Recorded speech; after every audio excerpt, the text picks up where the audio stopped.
നമസ്കാരം. ശബരിമല കൊള്ള ഓരോ ദിവസം കൂടുന്തോറും വളരെ ഗുരുതരമായ അവസ്ഥയിലേക്ക് വന്നുകൊണ്ടിരിക്കുകയാണ്. ഇന്നലെ വരെ നമ്മൾ കേട്ടിരുന്നതല്ല ഇന്ന് പുതിയതായി കേൾക്കുന്നത്. പുതിയ തട്ടിപ്പിൻ്റെ ഞെട്ടിക്കുന്ന വിവരങ്ങളാണ് വന്നുകൊണ്ടിരിക്കുന്നത്. നമ്മൾ കേട്ടതെന്നല്ല യഥാർത്ഥ കൊള്ള, അതിനേക്കാൾ ഭീകരമായ രൂപത്തിലുള്ള തട്ടിപ്പാണ് നടന്നിരിക്കുന്നത്. മുമ്പ് നമ്മൾ കേട്ടത് 450 ഗ്രാം സ്വർണത്തിൻ്റെ കാര്യമാണെങ്കിൽ ഇപ്പോൾ അതൊക്കെ വിട്ടിട്ട് ഏകദേശം ലക്ഷക്കണക്കിന് കോടി രൂപയുടെ സാധന സാമഗ്രികൾ അടിച്ചുമാറ്റി വിദേശത്ത് കച്ചവടം ചെയ്തു എന്ന് പറയുന്ന ഞെട്ടിക്കുന്ന വാർത്തകളാണ് വന്നുകൊണ്ടിരിക്കുന്നത്. അതിൻ്റെ ഉള്ളറകളിലേക്ക് ഇറങ്ങി ചെന്ന് പോകുമ്പോൾ ഇതിൻ്റെ യഥാർത്ഥ വില്ലൻ മറ്റാരുമല്ല, അത് സാക്ഷാൽ കാരണഭൂതനാണ് എന്ന് ഹൈക്കോടതിക്ക് പോലും ബോധ്യപ്പെട്ടിരിക്കുന്നു എന്ന് അവരുടെ വിധിന്യായങ്ങൾ കൊണ്ട് കൃത്യമായി മനസ്സിലാക്കാൻ പറ്റും. ഇതിൽ വമ്പൻ സ്രാവുകളുണ്ട്. ഇപ്പോൾ പിടിക്കപ്പെട്ടവരൊന്നും ആ വമ്പൻ സ്രാവുകളല്ല, അതിൻ്റെ ഞാഞ്ഞൂലുകളായ ആളുകൾ മാത്രമാണ്. യഥാർത്ഥ പരൽമീനുകളാണ്. യഥാർത്ഥ വില്ലൻ എന്ന് പറയുന്നത് വമ്പൻ സ്രാവാണ്. ആ വമ്പൻ സ്രാവുകൾ ഇനി വരാൻ പോകുന്നതേ ഉള്ളൂ. അവരെയും കൂടി പിടിക്കപ്പെടണം എന്നുള്ള ഉദ്ദേശത്തോടു കൂടിയിട്ടാണ് ഇപ്പോൾ സ്പെഷ്യൽ ഇൻവെസ്റ്റിഗേഷൻ ടീമിന് 6 ആഴ്ച സമയം അനുവദിച്ചിരിക്കുന്നത്. 6 ആഴ്ച എന്ന് പറഞ്ഞാൽ 42 ദിവസമാണ്. അത് 1.5 മാസത്തോളം സമയം. ഈ 1.5 മാസത്തോളം സമയം ഓരോ ദിവസവും കേരളത്തിൽ ഇത് വലിയ കോലാഹലമുണ്ടാക്കും, വലിയ ഒച്ചപ്പാടുകൾ ഉണ്ടാക്കും. ഇതിൻ്റെ ഓരോ മേഖലകളിലേക്കും ദൃശ്യമാധ്യമങ്ങൾ കടന്നു ചെല്ലും. ഓരോ ദിവസങ്ങളും പുതിയ തട്ടിപ്പിൻ്റെ ഞെട്ടിക്കുന്ന വിവരങ്ങൾ പുറത്തു വരും. അങ്ങനെ വരുന്ന വാർത്തകൾ ദൃശ്യമാധ്യമങ്ങളിലൂടെ വരുമ്പോൾ അത് കേരളത്തിൽ വലിയ തരത്തിൽ ധ്രുവീകരണമുണ്ടാക്കും. കഴിഞ്ഞ തദ്ദേശ സ്വയംഭരണ തെരഞ്ഞെടുപ്പിൽ ശബരിമല സ്വർണ്ണക്കൊള്ള ഉണ്ടാക്കിയ വലിയ പ്രഹരം ഇടതുപക്ഷ മുന്നണിക്ക് അത് വലിയ തോതിൽ വീണ്ടും വരും. അതായത് അത് ഇടതുപക്ഷ മുന്നണിയെ ഒന്നാകെ നശിപ്പിക്കുന്ന രൂപത്തിൽ, CPM ഒന്നാകെ നശിപ്പിക്കുന്ന രൂപത്തിൽ ആഞ്ഞടിക്കും. നേരത്തെ തന്നെ ഭരണവിരുദ്ധ വികാരമുള്ള കേരളത്തിൽ സ്വർണ്ണക്കൊള്ളയുടെ മാത്രമല്ല ശബരിമലയുടെയും അതിൻ്റെ കീഴിലുള്ള 1500ഓളം അമ്പലങ്ങളിലെയും നടന്ന നമ്മളൊന്നും വിശ്വസിക്കാൻ പറ്റാത്ത വിധത്തിലുള്ള വലിയ തട്ടിപ്പിൻ്റെ ആ വിവരങ്ങൾ പുറത്തു വരുമ്പോൾ കേരളത്തിലെ ജനങ്ങൾ ഒറ്റയടിക്ക് പിണറായി വിജയനെ മാത്രമല്ല കേരളത്തിലെ CPM പ്രമുഖരായ ആളുകളെ അടക്കം അടിച്ചോടിപ്പിക്കും. CPM ഈ കേരളത്തിൽ നിന്ന് പൂർണ്ണമായി ഇല്ലാതാകും എന്നുള്ള അവസ്ഥയാണ് വരാൻ പോകുന്നത്. ഇത് മനസ്സിലാക്കി ഇതിനൊക്കെ കാരണം പ്രധാനമായിട്ട് ഇതിനെക്കുറിച്ച് ഏറ്റവും അധികം അറിയുന്ന ഒരാൾ ആരൊക്കെയാണ്? ഉണ്ണികൃഷ്ണൻ പോറ്റിയും പത്മകുമാറും വാസുവുമാണ്. ഇവർക്ക് എല്ലാ കാര്യങ്ങളും അറിയാം. അറിയാമെന്ന് പറഞ്ഞാൽ ഇതിൽ ഇവരല്ലാതെ പ്രമുഖരായ ആരൊക്കെ എന്തൊക്കെ എന്ന് കൃത്യമായി അവർക്കറിയാം. അതിൻ്റെ ഭാഗമാണ് പത്മകുമാർ കൊടുത്ത മൊഴിയുടെ അടിസ്ഥാനത്തിൽ കടകംപള്ളി സുരേന്ദ്രനെ ഉടനെ ചോദ്യം ചെയ്യപ്പെടാൻ പോകുന്നു എന്നുള്ളത് പുറത്തു വരുന്ന. ആദ്യം ചോദ്യം ചെയ്തിരുന്നു, കള്ളം പറഞ്ഞു. എന്നാൽ തെളിവുകൾ മുന്നിൽ നിർത്തിക്കൊണ്ട് പത്മകുമാറിനെയും കടകംപള്ളിയെയും ചോദ്യം ചെയ്യുക എന്നുള്ളത് വരുമ്പോൾ കടകംപള്ളി മാത്രമല്ല സാക്ഷാൽ കാരണഭൂതം, അതായത് സാക്ഷാൽ പിണറായി വിജയൻ തന്നെ പ്രതിയാകുമെന്നുള്ള അവസ്ഥയിലേക്കാണ് കാര്യങ്ങൾ നീങ്ങുന്നത് എന്നുള്ളതാണ് സത്യം. ഇപ്പോൾ ഇന്ന് പത്മകുമാറിൻ്റെ ജാമ്യാപേക്ഷ വിജിലൻസ് കോടതി തള്ളിയിരിക്കുകയാണ്. നേരത്തെ വാസുവിൻ്റെ ജാമ്യാപേക്ഷ സുപ്രീം കോടതി വരെ പോയിട്ടും തള്ളപ്പെട്ടു. അതിനകത്ത് പ്രത്യേകം പറഞ്ഞ കാര്യം എന്താ? ദൈവത്തെ പോലും നിങ്ങൾ വിറ്റ് പൈസയാക്കി, വെറുതെ വിട്ടില്ല എന്നുള്ളതാണ്. അതേപോലെ തന്നെ ശങ്കർദാസിൻ്റെ എതിരെയുള്ള പരാമർശങ്ങൾ നീക്കം ചെയ്യാൻ സുപ്രീം കോടതി വരെ പോയിട്ടും അത് നീക്കം ചെയ്യപ്പെടാനുള്ളതല്ല ഹൈക്കോടതി പറഞ്ഞ് ശരിയാണെന്ന് കൃത്യമായി പറഞ്ഞിരിക്കുകയാണ്. ഇപ്പോൾ സുപ്രീം പവറായിട്ട് ഈ കേസിൽ ഹൈക്കോടതി മാറിയിരിക്കുകയാണ്. ഹൈക്കോടതി ഓരോ ഘട്ടത്തിലും എടുക്കുന്ന തീരുമാനങ്ങൾ പ്രകാരം ഇവിടെയുള്ള ഇതിൽ ഉൾപ്പെട്ട ആളുകൾക്കൊന്നും ജാമ്യം കൊടുക്കാൻ പോകുന്നില്ല എന്ന് കൃത്യമായി പറഞ്ഞിരിക്കുകയാണ്. ഇപ്പോൾ ഗോവർദ്ധനനാകട്ടെ ജാമ്യത്തിന് വേണ്ടി അപേക്ഷിച്ചിട്ടുണ്ടെങ്കിലും അദ്ദേഹത്തിന് 1995 മുതൽ ശബരിമലയുമായിട്ട് ബന്ധമുണ്ടെന്നുള്ള കാര്യങ്ങളാണ് പുറത്തു വന്നിരിക്കുന്നത്. ബെല്ലാരി രാജ എന്ന് പറയുന്ന ഗോവർദ്ധനന് ഉണ്ണികൃഷ്ണൻ പോറ്റിയുമായിട്ട് മാത്രമല്ല പിണറായി വിജയനുമായിട്ടും അതേപോലെ കടകംപള്ളിയുമായിട്ടുള്ള ബന്ധങ്ങളെക്കുറിച്ചുള്ള വിവരങ്ങളും സ്പെഷ്യൽ ഇൻവെസ്റ്റിഗേഷൻ ടീമിന് കിട്ടിയിരിക്കുന്നു. അത് ഹൈക്കോടതിയിൽ എത്തിയിരിക്കുന്നു എന്നുള്ളതാണ് സത്യം. അതേപോലെ തന്നെ പങ്കജ് ഭണ്ഡാരിയുമായിട്ടും ഇവർക്ക് നേരിട്ട് ബന്ധമുണ്ടെന്നുള്ള കാര്യങ്ങളാണ് പുറത്തു വരുന്നത്.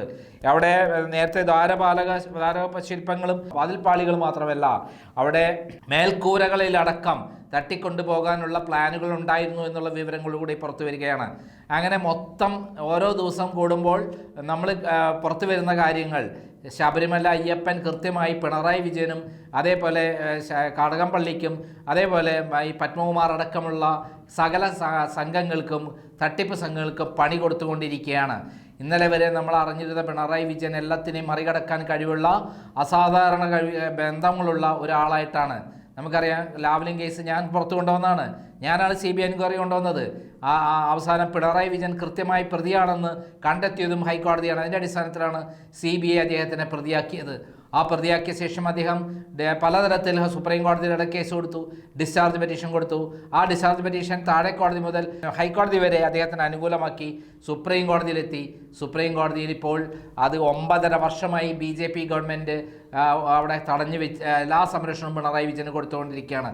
നമുക്കറിയാം നയതന്ത്ര ബാഗേജിലൂടെ വന്ന സ്വർണ്ണക്കള്ളക്കടത്ത്, ഡോളർ കടത്ത്, അതേപോലെ ലൈഫ് ഇൻഷുറൻസ് തട്ടിപ്പ്, അതേപോലെ CMRLുമായി ബന്ധപ്പെട്ട കരിമണൽ കടത്ത്, ഇതേപോലെയുള്ള സകല തട്ടിപ്പുകളും പിണറായി വിജയൻ്റെ പേരും മകളുടെ പേരും എല്ലാം ഉണ്ടായിട്ടും മകൻ്റെ പേരും എല്ലാം ഉണ്ടായിട്ടും ഇതുവരെ തൊടാതിരിക്കുന്നതിന് കാരണം സെൻട്രൽ ഗവൺമെൻറ്റാണ്. അതുകൊണ്ട് തന്നെ BJPക്കെതിരെയും അതേപോലെ പിണറായി വിജയനെതിരെയും കേരളത്തിലെ ഇടതുപക്ഷ ജനങ്ങൾ മുന്നണിക്കെതിരെയും കനത്ത തോതിലുള്ള വിദ്വേഷമാണ് കേരളത്തിലെ ജനങ്ങൾക്ക് ഒറ്റക്കെട്ടായുള്ളത്. അതുകൊണ്ട് തന്നെ ഇതിൻ്റെ ഗുണഭോക്താക്കളായി വരുന്നത് UDF ആണ് എന്നുള്ളതാണ് സത്യം. BJP ആണ് ശരിക്കും സ്കോർ ചെയ്യേണ്ടതെങ്കിലും ഇതിൽ BJP നേതാക്കന്മാരും ചില പങ്ക് വഹിച്ചിട്ടുണ്ട്. ഓഹരി കിട്ടിയിട്ടുണ്ട്, വിദേശത്ത് അവർക്ക് നമ്മുടെ യൂസഫ് അലിയുടെ കമ്പനിയിലടക്കം നിക്ഷേപങ്ങളുണ്ട് എന്നുള്ളതാണ് പുറത്തു വരുന്ന വിവരങ്ങൾ. അതേപോലെ കോട്ടയത്തെ മേഖലാ പ്രസിഡന്റും ആലപ്പുഴ ജില്ലാ പ്രസിഡന്റിനടക്കമുള്ള ബന്ധങ്ങളുണ്ട് ഇതിനകത്ത് എന്നുള്ള വിവരങ്ങളും പുറത്തു വന്നിരിക്കുകയാണ്. ഈ അവസ്ഥയിൽ പത്മകുമാറും ഉണ്ണികൃഷ്ണൻ പോറ്റിയും വാസുവും ജീവിച്ചിരുന്നാൽ പിണറായി വിജയനും കടകംപള്ളിയും എല്ലാം അകത്താകും. ഇവരെല്ലാം അകത്തായി കഴിഞ്ഞാൽ ഉണ്ടാകാൻ പോകുന്ന ഭയങ്കര ഭൂകമ്പം ചെറുതായിരിക്കില്ല. ഇന്നലെ വരെ ഏതൊക്കെ തരത്തിലാണോ പിണറായി വിജയൻ എല്ലാ കേസുകളിൽ നിന്ന് രക്ഷപ്പെട്ടത്, ഏതൊക്കെ തന്ത്രങ്ങളും കുതന്ത്രങ്ങളും ഉപയോഗിച്ചിട്ടാണോ രക്ഷപ്പെട്ടത്, അതെല്ലാം പൊളിഞ്ഞ് പാളീസായിക്കൊണ്ടിരിക്കുകയാണ് ശബരിമല അയ്യപ്പൻ്റെ ഈ കേസ്. ശബരിമല അയ്യപ്പൻ ഓരോ ദിവസവും പണി കൊടുത്തുകൊണ്ടിരിക്കുക. ഭഗവാൻ നേരിട്ടിറങ്ങി പണി കൊടുത്തുകൊണ്ടിരിക്കുകയാണ് ഹൈക്കോടതിയിലൂടെ, അതേപോലെ സ്പെഷ്യൽ ഇൻവെസ്റ്റിഗേഷൻ ടീമിലൂടെ. ഇങ്ങനെ പോയി കഴിഞ്ഞാൽ അധികം താമസിയാതെ ഈ ഇലക്ഷൻ വരുന്നതിന് മുമ്പായിട്ട് പിണറായി വിജയനും സംഘവും അറസ്റ്റിലാകുമെന്നുള്ള രൂപത്തിലേക്ക് കാര്യങ്ങൾ നീങ്ങുകയാണ്. അത് ചെറിയ സംഭവമല്ല, ഇത് വലിയ സംഭവമാണ്. നമ്മൾ ചിന്തിക്കുന്നതിലപ്പുറമുള്ള സംഭവമാണ്. ഈ സന്ദർഭത്തിൽ ഇത് ഏറ്റവും വലിയ തെളിവായി നിൽക്കുന്നത് പത്മകുമാറും വാസുവും അതേപോലെ ഉണ്ണികൃഷ്ണൻ പോറ്റിയുമായതിനാൽ ഇവരെ ജയിലിൽ വെച്ച് തന്നെ തീർക്കാനുള്ള ചില പദ്ധതികൾ അരങ്ങേറുന്നു എന്നുള്ള വാർത്തകളാണ് പുറത്തു വരുന്നത്. മുമ്പ് സ്വപ്ന സുരേഷ് നയതന്ത്ര ബാഗേജിലൂടെ സ്വർണ്ണക്കള്ളക്കടത്ത് നടത്തിയ ബന്ധപ്പെട്ട വിഷയത്തിൽ അറസ്റ്റിലായപ്പോൾ ജയിൽ വെച്ച് കൊലപ്പെടുത്താൻ ശ്രമിക്കുന്നുണ്ടെന്നുള്ള വാർത്ത കസ്റ്റംസ് എനിക്ക് നൽകുകയും അത് ഞാൻ അന്ന് വലിയ വാർത്തയാക്കുകയും ചെയ്തിരുന്നു. പിന്നീട് അതേ കസ്റ്റംസ് ഹൈക്കോടതിയിൽ ഇതേപോലെ ഒരു പെറ്റീഷനിൽ കൃത്യമായി സ്വപ്ന സുരേഷ് ജയിലിൽ ഭീഷണി ഉണ്ടായിരുന്നു, അവരെ ജീവൻ അപായത്തിലാക്കാനുള്ള പിണറായി വിജയൻ്റെ തന്ത്രങ്ങൾ നീക്കം നടന്നിരുന്നു എന്ന് കൃത്യമായി ഹൈക്കോടതിയിൽ രേഖാമൂലം കൊടുത്തിട്ടുള്ളത്. അതേപോലെ ഇപ്പോൾ പത്മകുമാറും അതേപോലെ വാസുവും അതേപോലെ ഉണ്ണികൃഷ്ണൻ പോറ്റിക്കും ജാമ്യം നിഷേധിച്ചിരിക്കുകയാണ്. ഈ ജാമ്യം നിഷേധിക്കുകയും അവരെ റിമാൻഡ് ചെയ്യുകയും വീണ്ടും റിമാൻഡ് ചെയ്യുകയും ചെയ്തിരിക്കുന്ന സന്ദർഭത്തിൽ കേന്ദ്ര എൻഫോഴ്സ്മെൻ്റ് ആണെങ്കിൽ വീണ്ടും അവരും കേസെടുക്കാൻ കേന്ദ്രാനുമതി കിട്ടിയിരിക്കുന്ന സന്ദർഭത്തിൽ അവരുടെ കേസും കൂടി വരുമ്പോൾ തീർച്ചയായും ഇവർക്ക് അടുത്ത കാലത്തൊന്നും ജയിലിൽ നിന്ന് ഇറങ്ങാൻ പറ്റില്ല. മാത്രമല്ല ഇവർ മാത്രം ജയിലിൽ അടയ്ക്കപ്പെടും. ഇവർ മാത്രം അവരുടെ സ്ഥലം, അവരുടെ വീടും പറമ്പുമെല്ലാം അതേപോലെ ബാങ്കിലെ കിടക്കുന്ന അവരുടെ ബാങ്കിൽ കിടക്കുന്ന അവരുടെ സമ്പാദ്യമെല്ലാം ED കൊണ്ടുപോകുമെന്നുള്ള അവസ്ഥയിൽ, കുടുംബം നാമാവശേഷമാകുമെന്നുള്ള അവസ്ഥയിൽ ഇവരെല്ലാം വിളിച്ചു പറയാൻ പോകുന്നു എന്നുള്ള വാർത്തയാണ് പുറത്തു വരുന്നത്. വാസുവും പത്മകുമാറും ഉണ്ണികൃഷ്ണപുരിയും എല്ലാം വിളിച്ചു പറഞ്ഞാൽ പിണറായി വിജയൻ പിറ്റേ ദിവസം അറസ്റ്റിലാക്കേണ്ടി വരും. കാരണം ഇത് ഹൈക്കോടതി നിരീക്ഷണത്തിലുള്ള സ്പെഷ്യൽ ഇൻവെസ്റ്റിഗേഷൻ ടീമാണ്.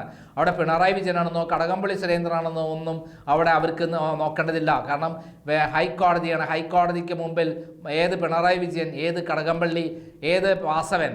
അപ്പോൾ ഈ നിലയിലേക്ക് കാര്യങ്ങൾ കടന്നു പോകാനുള്ള ഈ സന്ദർഭത്തിൽ ഇവരെ ജയിലിൽ വെച്ച് തന്നെ എങ്ങനെ തീർക്കാനുള്ള പദ്ധതികളാണ് പിണറായി വിജയൻ പ്ലാൻ ചെയ്തിരിക്കുന്നത്, കടകംപള്ളി പ്ലാൻ ചെയ്തിരിക്കുന്നത് എന്നുള്ള വാർത്തകളാണ് പുറത്തു വരുന്നത്.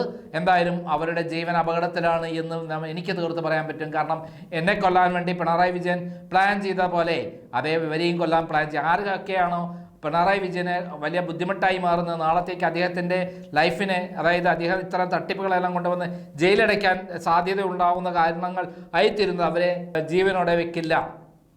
അദ്ദേഹത്തിൻ്റെ ചരിത്രം അതാണ് നമുക്കറിയാം. നമ്മൾ TP ചന്ദ്രശേഖരനെ കൊന്നുള്ള ചരിത്രം നമുക്കറിയാം. എന്നെ കൊല്ലാൻ പ്ലാൻ ചെയ്തിട്ടുള്ള ആളാണ് പിണറായി വിജയൻ. ആ പിണറായി വിജയൻ എനിക്കറിയുന്നത്ര ലോകത്തിൽ വേറെ ആർക്കും അറിയുമെന്ന് ഞാൻ കരുതുന്നില്ല. ഞാനാണ് കേരളത്തിൽ പിണറായി വിജയൻ കള്ളനാണ്, തമ്മാടിയാണ്, തട്ടിപ്പുകാരനാണെന്ന് പറഞ്ഞുകൊണ്ട് ആദ്യമായി വാർത്ത ചെയ്തത്. ഏത് കേസിൽ? ലാവ്ലിൻ കേസിൽ 200 കോടി രൂപയാണ് പിണറായി വിജയൻ തട്ടിയിരുന്നത്. സ്വന്തം ഭാര്യയുടെ പേരിൽ വിദേശത്ത് സിംഗപ്പൂരിൽ 75 കോടി രൂപയാണ് മലബാറിലെ പാവപ്പെട്ട ക്യാൻസർ രോഗികൾക്ക് വേണ്ട ഫണ്ട് അടിച്ചു മാറ്റിയത്. അത് മകനെയാണ് അവിടെ 3 വർഷം അതിന് വേണ്ടിയിട്ട് സിംഗപ്പൂരിൽ നിർത്തിയിരുന്നത്. ഇപ്പം ഇങ്ങനെയുള്ള പിണറായി വിജയൻ തീർച്ചയായും തൻ്റെ കീഴിലുള്ള വകുപ്പായ ജയിലിൽ വെച്ച് ഈ 3 പേരെയും തീർക്കാനുള്ള പദ്ധതികൾ ആസൂത്രണം ചെയ്യുന്നു എന്ന് കിട്ടുന്ന വാർത്ത സത്യമാവാനാണ് സാധ്യത. അതുകൊണ്ട് തന്നെ ഹൈക്കോടതി ഇവരുടെ ജീവൻ അപകടത്തിലാണ് എന്നുള്ളത് മനസ്സിലാക്കി അവർക്ക് വേണ്ടത്ര പ്രൊട്ടക്ഷൻ കൊടുക്കണം എന്നുള്ളതാണ് ക്രൈമിന് അഭ്യർത്ഥിക്കാനുള്ള ഈ അവസരത്തിൽ. നന്ദി, നമസ്കാരം.